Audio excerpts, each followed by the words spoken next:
Jai. Namo Vishnu Padaya Krishna Prasthaya Bhutale Shmali Bhakti Vedānta Swami Shamne Namaste Saraswati Devi Gauravani Pacharani Vishesha Shunyavadi Paschita Ishita. Hare Krishna. Are you okay? I'm fine. Oh, okay. So, welcome to another evening darshan. Nobody gets out of here without being chastised, so don't worry about it. Today we have to ask some of our posters on the website to please go study English.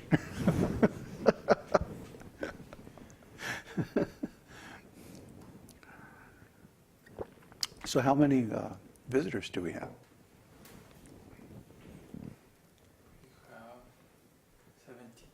17. Not bad for, what is it, Wednesday night? Thursday. Thursday already? Whew. Must be getting old, losing track of time. Senility creeping in. Oh, that's it. Yeah, okay. That's good. Yeah, really. Time is for materialists.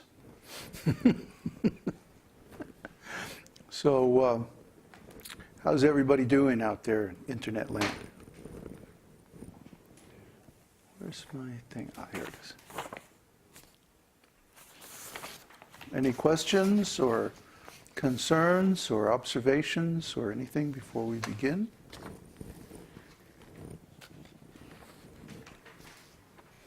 Tonight we're going to cover the fourth category of Anarthas, which are called Hṛdaya-daurbalya. Hṛdaya means a heart, of the heart. And daurbalya means weakness. Bala is strength. And durbalya means weakness or difficulty. So we see many people in this world today suffer from this weakness of heart. The educational system in particular trains us to be very weak at heart and not to have much in the way of personal plans or desires outside of very, very narrow range that is considered allowable or desirable by the corporate owners and other people who like to exploit the people.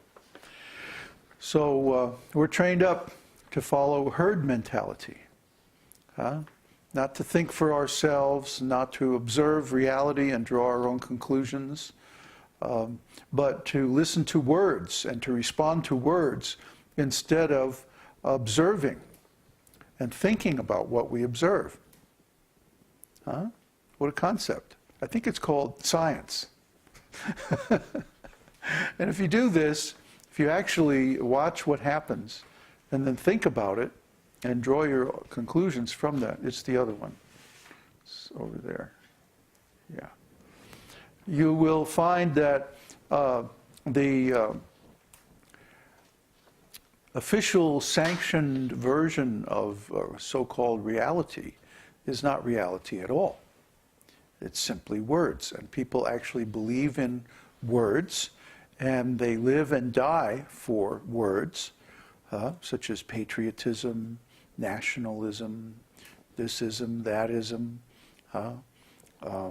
different beliefs, which are all only based on words. We like to say, we don't want you to have a lot of faith when you approach the esoteric teaching. We want you to have just a little faith. Enough to try the process and observe the results in yourself. And if you try the process and you actually perform it according to all the specifications given in the scriptures, you will certainly experience the result. So we say, don't believe in my words. Try them. and sample the result. Experience it for yourself. Then you see whether or not we're telling the truth, whether or not we're believable. We don't want faith, we want credibility. We want to speak things, and then when you try them, they actually come out true. That's much better than saying, believe in this and that and the other thing. I can say, believe in Krishna. Believe that Krishna is God. Believe that Lord Chaitanya is the incarnation of God.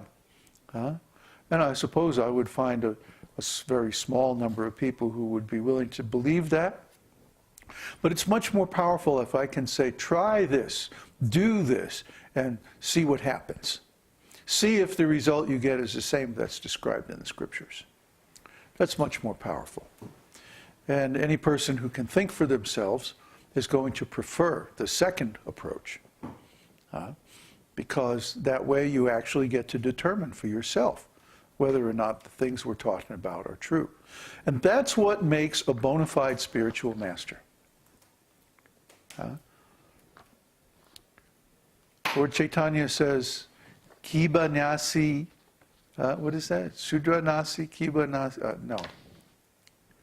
Anyway, whether you're a Brahmana or a Shudra or whatever you are, doesn't matter what you are. If you know the science of Krishna, then you are a bona fide spiritual master. That's the qualification given in the actual scriptures. That's the qualification given in our line. If you know the science of Krishna. And what is that science?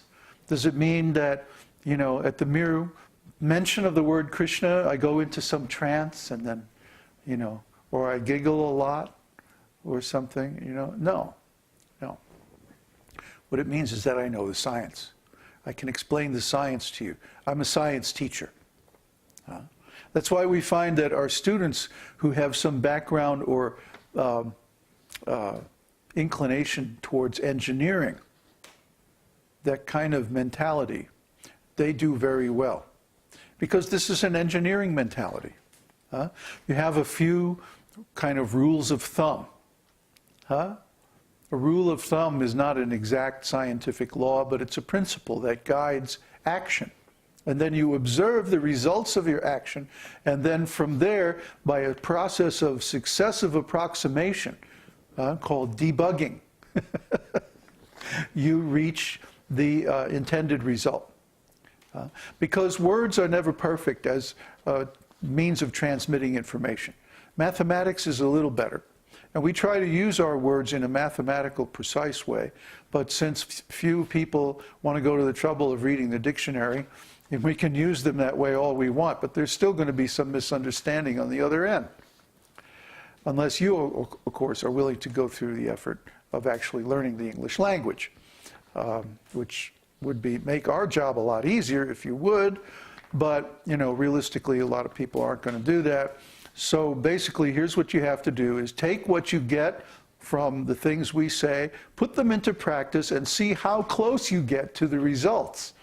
And then adjust things from there until you actually get the result. That's an engineering mentality.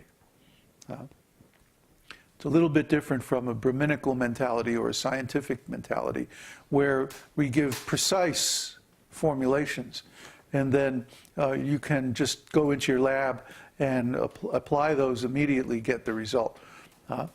That's when you reach the actual Brahminical platform, that's how it is. Simply by hearing, you can learn everything, even the practice. You can, just by hearing, you can duplicate the states of consciousness that we're describing, or that the scriptures are describing. But most people aren't on that platform. But at least you could be on the engineering platform, where you make an approximation, and then you keep refining until you get the intended result. That would be nice. But most people have a weak heart. And the four kinds of weakness of heart are tuccha-āsakti, attachment for useless things. Asakti means attachment. Useless things means Anything that is not engageable in Krishna's service. You have some suggestions? Dogs. Krishna has a pet dog. Yeah? It's a cow herding dog. See, now that's not useless. Yeah. Cow herding dogs don't bark. No. Yeah. Huh? I should specify poodles. Yes. Poodles are nasty little things, and they're completely useless. But you know why cow herding dogs don't bark? No. Because cows hate barking. Cows, yeah, they really don't like barking. They don't like being yelled at. You want to get a cow pissed off at you, just yell at her.